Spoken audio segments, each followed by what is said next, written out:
Hello friends, मैं मयंक आप सभी का अपने channel in Dark Dusk to Dawn में आपका स्वागत करता हूँ।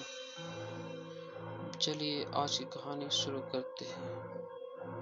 आज की हमारी यह कहानी एक सच्ची घटना पर आधारित है। यह घटना 4 वर्ष पुरानी है। उस समय अमित की नई नई शादी हुई थी। रांची में रहने के कारण उन्हें हनीमून पर दीघा बीच ही जाना था। 2-3 दिन तक घर में सारे रीति रिवाज होने के बाद अमित और उसकी पत्नी अपनी गाड़ी से दीघा बीच की ओर चल पड़े। वे NH 33 से जाते हैं। अमित ने पहले भी इस NH के बारे में कई बेतुकी बातें सुना था जो लोगों के साथ इस हाईवे पर हो चुकी थी। इस हाईवे को भूतिया हाईवे कहा जाता है, लेकिन अमित इन बातों पर यकीन नहीं किया करता था। वो अपनी गाड़ी से शाम का चाय घर से पीकर चल पड़ते हैं। यह सफ़र लगभग 400 किलोमीटर का था, जिसे 8 से 10 घंटे में पूरा करने में लग जाता है।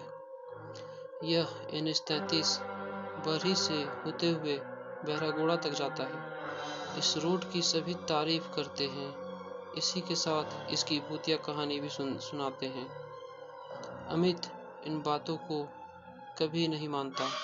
वो कभी किसी की बातों को नहीं सुनता। 2-3 घंटे ड्राइव करने के बाद रात शुरू हो चुकी थी। अमित भी ड्राइव करके थक सा गया था, तो वे रास्ते में एक रेस्टोरेंट पर रुक जाते हैं। यहाँ पर दोनों कुछ नया ट्राई करने की सोचते हैं। वे वेटर से पूछते हैं, यहाँ की सबसे खास डिश क्या है? तो वेटर बताता है फिश फ्राई। दोनों मान जाते हैं और 2 हाफ प्लेट ऑर्डर करते हैं। लेकिन जब फिश फ्राई आता है तब दोनों थोड़ा परेशान सा हो जाते हैं। इसकी क्वांटिटी बहुत ज़्यादा थी। रांची में तो इतनी क्वांटिटी नहीं मिलती। ऊपर से दोनों ने ऑर्डर भी 2 हाफ प्लेट कर दिए थे। जब दोनों ने फिश फ्राई को खाया तो बहुत टेस्टी लगा, लेकिन दोनों की लिमिट एक ही हाफ प्लेट में खत्म हो गई। उन दोनों ने सोचा एक हाफ प्लेट वेस्ट क्यों करनी, तो उन्होंने उसे पैक करवा लिया। उन्होंने सोचा रास्ते में भूख लगी तो खा लेंगे। वे बिल देकर फिर से चल पड़े। तब रात के करीब 11:30 हो चुके थे। उन्हें रास्ते में थोड़ा मौसम खराब सा लगने लगा। उन्हें ठंड का एहसास होने लगा। थोड़ी थोड़ी धुंध भी होने लगी थी, जिस कारण अब आगे देखना मुश्किल सा हो रहा था। ज़्यादातर जनवरी एंड के महीने में ऐसी ठंड नहीं होती। अब अमित को कार चलाने में परेशानी हो रही थी, क्योंकि धुंध ज़्यादा हो गई थी। तभी अमित को सड़क के बीच कोई कार की तरफ आते हुए दिखता है, तो अमित डर सा जाता है। वह कार को बड़ी मुश्किल से रोक पाया। थोड़ा घबरा जाता है, कहीं गाड़ी उसके ऊपर चढ़ न जाती। तब अमित देखने के लिए गाड़ी से बाहर निकला तो उसकी पत्नी भी उसके साथ बाहर आ गई। जब अमित ने पास जाकर देखा तो उसे पता चला वहाँ कुछ भी नहीं था जो रास्ते में उसे अपनी ओर आते हुए दिखा था। अमित की पत्नी उस पर जोर जोर से हंस पड़ी। वे गाड़ी से ज़्यादा दूरी पर नहीं थे। जब दोनों गाड़ी के पास आए तो गाड़ी अंदर से लॉक हो गई थी। वो दोनों हैरान हो गए और गाड़ी अपने आप कैसे लॉक हो सकती है। वे दोनों गाड़ी खुला छोड़कर ही गए थे। वे बीच सड़क में लॉक गाड़ी के बाहर खड़े थे। अमित ने सोचा कोई इतनी रात को गाड़ी खोले तो कैसे खोलेगा, तो वह अपनी कोहनी से साइड खिड़की कांच तोड़ देता है और हाथ अंदर डालकर लॉक खोलता है। उसकी पत्नी तुरंत गाड़ी में बैठ जाती है।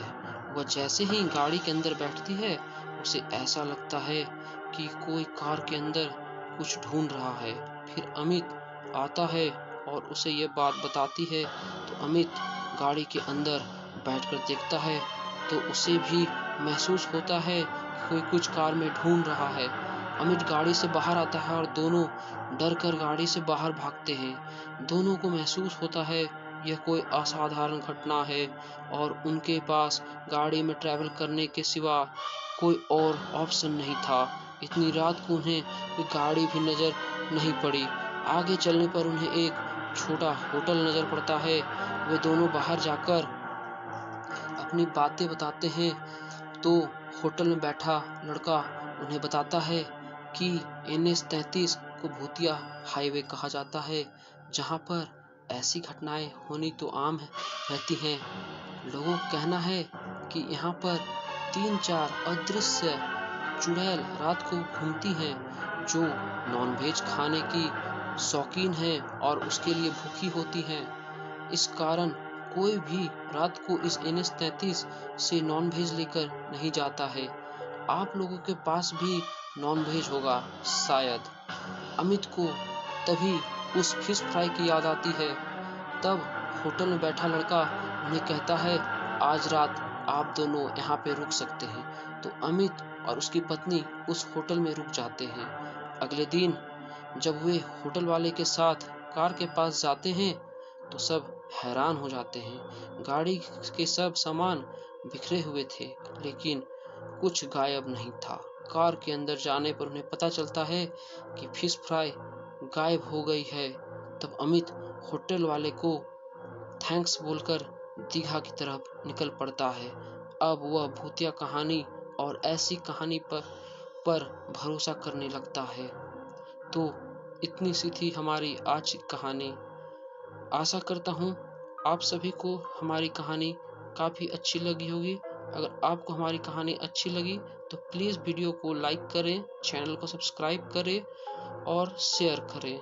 Thank you very much for watching.